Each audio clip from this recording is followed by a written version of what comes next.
Poziranje pred fotoobjektivom za Ivu je mačji kašalj. Upravo su joj manekenski rezultati pomogli da dođe na TV ekran i da se u tom mediju dokaže. Talijanski show Libero gdje je stekla iskustva bio je odskočna daska, pa je ubrzo nakon povratka u Hrvatsku zaokupirala svu medijsku pozornost. I to ne bezrazložno, jer Iva je dospjela u samo finale natjecanja za Miss ekrana. Tako izgubiš, ćeš biti razočarana? Plakat ću. Mislim da će me to jako pogoditi i ne znam kako ću nastaviti dalje. Biće mi jako teško.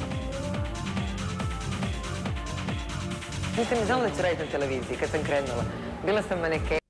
Bilo zakazano naše snimanje, Iva se je pojavila pjevajući. Možemo očekivati od tebe da ideš na sredove pjevanja, možda da bude i spremno priznaje i svoje mane. Kasnim. Možda bi trebala biti malo upornija.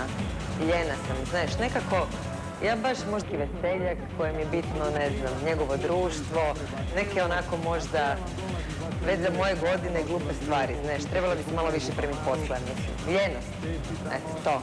Biće vam drago čuti da jedno od najljepših lica TV ekrana još uvijek solira u privatnom životu. A nemam nikoga.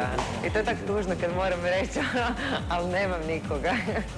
Tako ćeš privući gledatelje da glasaju? Da, da.